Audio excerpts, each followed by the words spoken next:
میں مجھے اور آپ کو چلنا ہے. اب ان حالات میں یہ کوئی آسان تو نہیں ہے کہ شہرت ہو لیکن شہرت کی چاٹ نہ بنے. یہ تو بڑا مشکل کام ہے. نمود و نمائش ہو لیکن دکھاوے کی خاطر کام کرنے کی بیماری سے آدمی محفوظ رہے. یہ بڑی متضاد سی بات.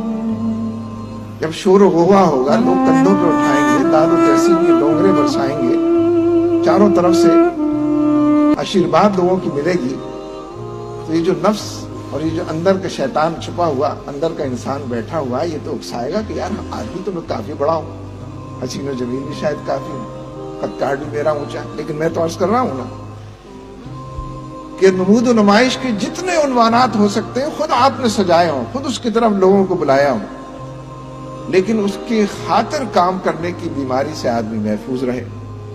مقبولیت ہو، ہر دل عزیزی کے جھنڈے گڑے ہوئے ہوں، لیکن فی الحقیقت مقبولیت اور ہر دل عزیزی مقصود نہ بننے پائے. تحسین خلق ہو چاروں طرف سے، یعنی منہ دیکھی کی بھی تحسین خلق ہو، غائبانہ بھی تحسین خلق ہو، مگر اس کے حصول کی فکر یا اس حوالے سے کوئی پرواہ انسان کے اندر، کوئی ریا کی یہ کیفیت جو ہے یہ جڑ نہ پکڑنے پائے. یعنی ریا کی پیدائش کے بلکہ افزائش کے جتنے اسباب ہو سکتے ہیں وہ چاروں طرف منڈلاتے ہوں، بار بار چرنوں کو چھوتے اور ہاتھ جوڑ کر کھڑے ہو جاتے ہوں، اور اسی میں انسان گھرا ہوا ہو، مگر اس کے باوجود دامن ریا کے داغ دھبوں سے بالکل پاک ہو.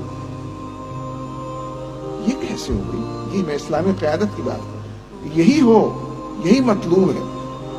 یعنی اس کے لیے بڑی کاوش کی ضرورت ہے، اس کے لیے بڑی ہی توجہ کی ضرورت ہے، اور بڑی سخت محنت اور پتہ ماری کی ضرورت ہے، کیونکہ ایک ذرا سا تساہل بھی آدمی کے سارے کام کو رحمان نہیں شیطان کے حوالے کر دیتا ہے، اور ایک ذرا سی چوک بھی انسان کے پورے نفس کو اور جسم و جان کو جنت کی طرف نہیں کسی اور سمت اس کو ہکانے کا ذریعہ بن جاتی ہیں، اور اندر وہ سارے جراثیم جو ہے پرورش پانے لگتے ہیں کہ جو بیمار انسان کا نقشہ پیش کرتے ہیں.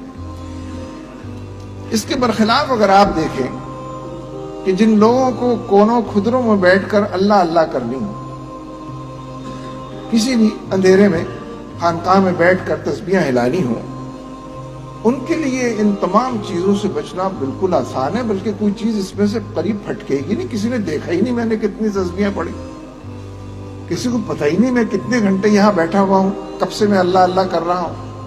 ان کے لیے ان تمام جراثیم سے اور ان تمام خرابیوں سے بچنا ممکن ہے، آسان ہے. لیکن ظاہر ہے کہ جو لوگ کھلے میدان میں اور ڈنکے کی چوٹ پر اور ہاں کے پکارے یہ سارا کام کر رہے ہوں، ان کو ان راہوں سے بچنا جو ہے اس کے لیے خود الگ سے ایک پتہ ماری کی ضرورت ہے. لہذا یہاں یہ بات میں کہنے کی جسارت کر رہا ہوں کہ یہ کام تو ہماری ضرورت ہے. مسلمانوں کے معاشرے میں مسلمانوں کو اسلام کی طرف لانے کی جو بھی تگ و دو اور جد و جہد ہے، اس میں یہ تمام چیزیں آگے بڑھنے کا سفر جو ہے وہ طے کراتی ہیں. لیکن جو اس کے مضمرات ہیں، جو اس حوالے سے دل کی ہولناکیاں ہیں جو سامنے آتی ہیں، یہ جو قیادت ہے پھر یہ اخفا میں ایسے بہت سے کام کرے کہ جس کا کسی کو علم نہ ہو. وہ اجتماعی دائرے کے لوگوں کی خدمت کے کام بھی ہوں، اور وہ انفرادی دائرے کے بھی اللہ کے ساتھ تعلق کو بڑھانے اور مضبوط کرنے کے ہوں، اور شیطان کی چالوں کو شکست دینے اور نفس کے وساوس کو اندر ہی گھٹ کر مار دینے کی کیفیت. یعنی پھر اللہ کے ساتھ اس قیادت کا ایسا گہرا اور جیتا جاگتا تعلق ہونا چاہیے، اور نبی صلی اللہ علیہ وسلم کی زندگی میں وہ تمام چیزیں نمایاں ہو کر سامنے آ جائیں.